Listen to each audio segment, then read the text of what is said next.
Bismillahirrahmanirrahim. Assalamu alaikum dear students. This topic is presented by student 41107 and the topic is equipartition principle or Boltzmann distribution. This is the presentation of student.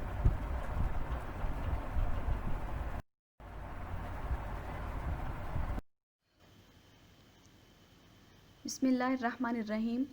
आज हम discuss करने लगे हैं equipartition theorem. Equipartition theorem जो है ये हमारे पास energy के लिए है कि कोई भी हम सिस्टम लेते हैं, उस सिस्टम के अंदर जो पार्टिकल्स मूव कर रहे हैं उनकी जो मीन एनर्जी है या जिसको हम इंडिपेंडेंट एनर्जी या डिग्री ऑफ फ्रीडम बोलते हैं वो हमारे पास क्या आती है।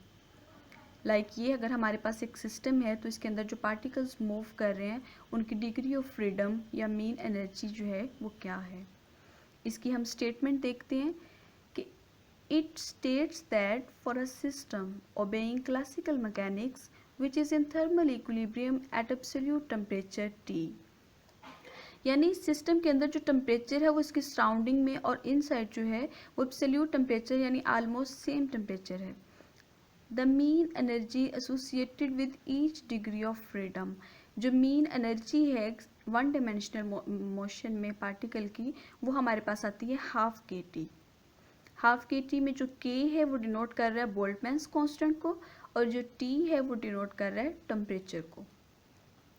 ये जो हाफ के टी है ये डिग्री ऑफ फ्रीडम है इन वन डायमेंशनल। अगर हम थ्री डायमेंशनल में बात करें, जैसे कि हम रूम में अगर किसी पार्टिकल की बात करते हैं तो हमारे पास तीन तरह के एक्सिस आते हैं, एक्स, वाई एंड जी। तो यहाँ पे जो हमारे पास डिग्री ऑफ फ्रीडम है वो तीनों को सम अप करके आएगी या 3 से मल्टीप्लाई करें यानी 3 कोऑर्डिनेट्स के लिए तो वो हमारे पास आएगी 3/2 KT। तो ये हमारे पास डिग्री ऑफ फ्रीडम, ये half KT 1 degree of freedom के लिए और 3/2 3 डायमेंशनल के लिए, 3 डिग्री ऑफ फ्रीडम के लिए।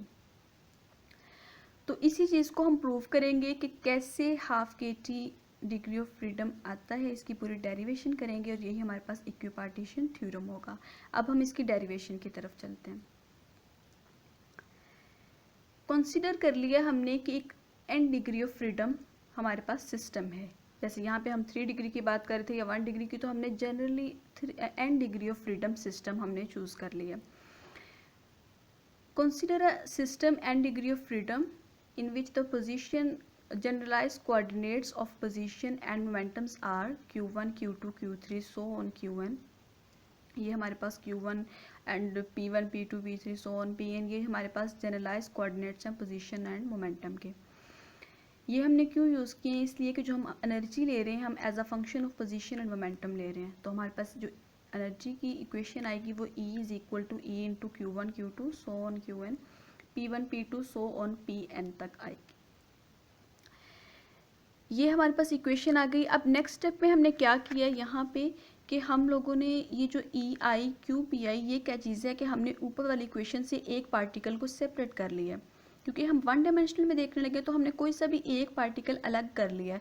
फॉर एग्जांपल वो ith पार्टिकल है, क्योंकि हमें नहीं पता वो कौन सा पार्टिकल है, हमने फ़र्ज़ कर लिया कि वो ith पार्टिकल है, उसकी एनर्जी को सेपरेट कर लिया है, उसके जनरलाइज कोऑर्डिनेट्स भी साथ में सेपरेट, प्लस जो है वो E' Q1 Q2 so on Qn P1 P2 so on Pn, ये जो है इसको हमने अलग कर लिया है। अब जो EI है वो एक पार्टिकल के लिए जिसको हमने सेपरेट किया है और E डैश जो है ये बाकी जितने पार्टिकल्स हैं उन सबकी एनर्जी को शो करवा रहा है। तो ये हमने एक इक्वेशन बना ली है, ठीक है। नेक्स्ट अगर हम बॉक्स में आ जाएं, हम बॉक्स की बात करते हैं, तो उधर हम देखेंगे कि हमारे पास जो एनर्जी है वो किसके इक्वल है, हाफ mv² के। हमें पता है कि हमारे पास एनर्जी इसी के इक्वल होती है। तो इसमें अगर हम m से मल्टीप्लाई डिवाइड करवा दें तो हमारे पास m² v² आ जाएगा। और हमें पता है कि मोमेंटम इक्वल होता है p is equal to mv के, तो उसका square m² v² is equal to p² हो जाएगा और हमारे पास इक्वेशन आ जाएगी E is equal to p² over 2m। अब हम देखते हैं कि यहाँ पे जो 1/2m है ये हमारे पास एक कांस्टेंट क्वांटिटी है, जैसे हम b से शो करवा दिया, ये हमने खुद से ही एक और कांस्टेंट के तौर पर इससे ले लिया और हमारे पास बन गया E is equal to bp²। तो यहाँ पे हम फिर फर्ज कर लेते हैं कि जो हमारे पास EI है वो किसके इक्वल है, बी पी स्क्वायर, यहाँ से बी पी आई स्क्वायर के इक्वल। नेक्स्ट हम देखते हैं, हम यूज़ करते हैं बोल्टमैन्स डिस्ट्रीब्यूशन। बोल्टमैन डिस्ट्रीब्यूशन पहले भी हम लोग देख चुके हैं मुख्तलिफ लेक्चर्स में कि बोल्टमैन डिस्ट्रीब्यूशन क्या चीज़ होती है। ये एक प्रोबेबिलिटी है P I directly proportional to E की power minus E over K T. ये प्रोबेबिलिटी है कि पार्टिकल्स की ith स्टेट में होने को शो करवाती है कि ith स्टेट में अंदर पार्टिकल के होने की क्या प्रोबेबिलिटी है। तो ये डिपेंड करती है टेम्परेचर पे और बोल्टमैन्स कांस्टेंट पे। और अगर इसके हम जो है वो प्रोपोर्शनैलिटी साइन को ख़त्म करेंगे तो हमारे पास एक कांस्टेंट आ जाएगा जो हमने ए यूज़ किया हुआ है। नेक्स्ट हम मीन एनर्जी का फार्मूला लिखेंगे। मीन एनर्जी के अंदर इनकी वैल्यूज़ को पुट करेंगे कि कैसे हमारे पास ये आता है। तो average energy E I is equal to integral minus infinity से इन्फिनिटी ई आई ई की पावर माइनस ई यानी एक्सपोनेंशियल की power minus E over K T D Q one D Q two so on D Q N D P one D P two so on D P N तक ये वही आगे से आगे move कर रहे हैं। तो ओवर जो है वो इंटेग्रल माइनस इन्फिनिटी से इन्फिनिटी एक्सपोनेंशियल की power minus E over K T D Q one D Q two so on D Q N D P one D P two so on D P N. ये हमारे पास आ गई mean energy. अब हम इसी को मज़ीद जो है वो कैलकुलेट करेंगे। सबसे पहले तो हम यहाँ पे इसकी वैल्यू लगाने लगे हैं। ये जो हमारे पास ई है ये हमने ऊपर इनको जो है वो अलग अलग डिस्ट्रीब्यूट किया था ई आई और ई डैश में। तो यहाँ पे भी हम अब इसकी वैल्यू पुट करने लगे हैं ई की ई आई प्लस ई डैश। बाकी जो है वो हमारे पास पूरी इक्वेशन एज इट इज़ आ जाती है। नीचे जो है वो ऊपर भी और इधर नीचे भी हमने ई आई प्लस ई डैश दोनों की वैल्यूज़ को पुट किया। बाकी हमारे पास पूरी इक्वेशन सेम ही है। नेक्स्ट अब हमने नेक्स्ट स्टेप में क्या किया कि जो यहाँ पे हमने इन ई आई प्लस ई डैश लिखा था, अब हम इन दोनों को सेपरेट लिखने लगे हैं। यानी इनको इंटेग्रल जो है वो ई आई का सेपरेट करने लगे हैं और ई डैश का सेपरेट। तो यहाँ पे हमने किया कि इंटेग्रल माइनस इन्फिनिटी से इन्फिनिटी ई आई एक्सपोनेंशियल की power minus E I over K T और डी पी आई।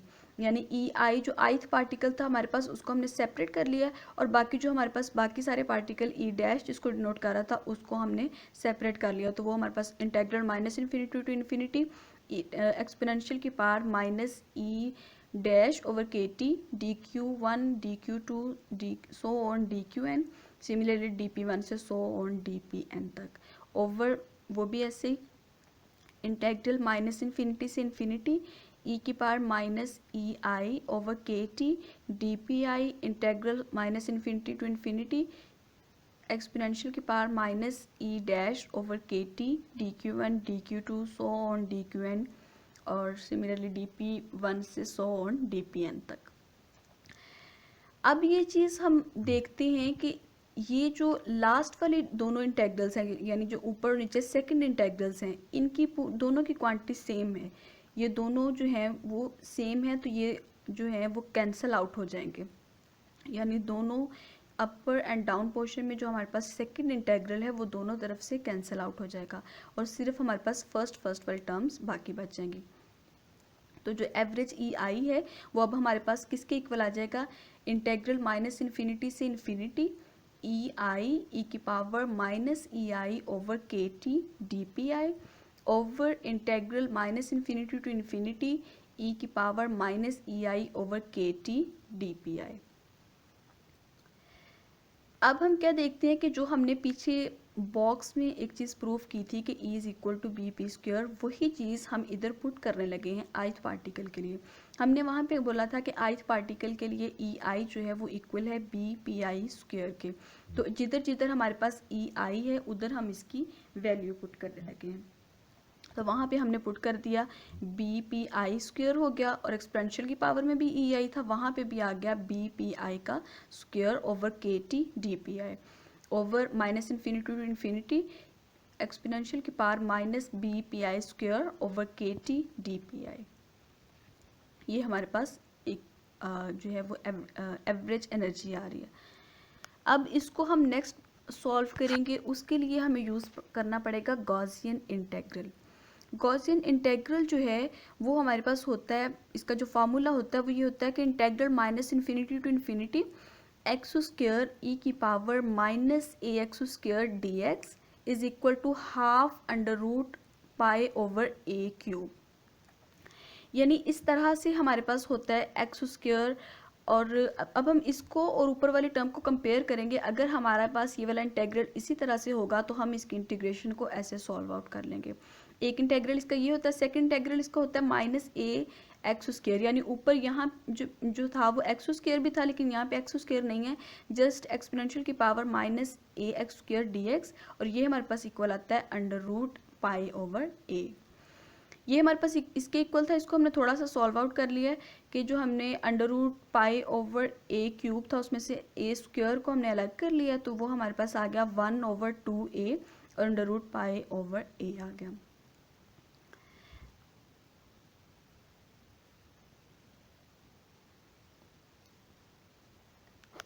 अब हम लोग इसको और ऊपर वाले को देखें अगर हम, तो यहाँ पे जो हमारे पास b as a constant integral से पहले चला जाएगा, और जैसे यहाँ पे एक्स स्क्वायर है तो ऊपर वाले टर्म में पी आई स्क्वायर है, और माइनस ए एक्स स्क्वायर है तो ऊपर जो है वो B P I square over K T है, यानी जो हमारे पास a है वो आएगा is equal to B over K T. तो a B over K T के और एक्स स्क्वायर की जगह P I square D X की जगह डी पी आई, यानी ये जो इंटेग्रल है वो ऊपर वाले इंटेग्रल की तरह है बिल्कुल, और जो ये सेकेंड इंटेग्रल है वो नीचे वाले इंटेग्रल की तरह है। तो इसकी वैल्यूज़ हम डायरेक्ट इधर पुट करके तो हम इसको मज़ीद सॉल्व कर सकते हैं। अब यहाँ पे देखें b तो हमारे पास पहले ही आ गया था एज अ कांस्टेंट बाहर, और दूसरे के अंदर जो 1/2a था तो a की वैल्यू हमारे पास b ओवर के टी थी, तो वो हमने यूज़ कर ली इधर b ओवर के टी, और under root pi over a था, a की जगह फिर हमने b ओवर के टी लगा लिया, और नीचे वाले इंटेग्रल में भी यही आना था कि under root pi over a की जगह b ओवर के टी लिख लिया हमने। तो अब हमारे पास क्या हुआ कि ये जो अंडर रूट वाली दोनों टर्म्स हैं ये सेम है, इन दोनों को हमने कैंसिल आउट कर दिया, तो हमारे पास ये आ गया बी के टी ओवर 2b, इसमें से भी बी कैंसिल और आ गया के टी ओवर 2, यानी जो हमारे पास मीन एनर्जी आई है 1 डिग्री ऑफ फ्रीडम के लिए वो हाफ के टी आ गई है, और यही चीज़ हमने प्रूव करनी थी। थैंक यू स्टूडेंट्स, अगर कोई भी आपको इसमें कन्फ्यूजन हो तो आप प्रेजेंटर से क्वेश्चन जो है वो पूछ सकते हैं। थैंक यू एंड अल्लाह हाफिज़।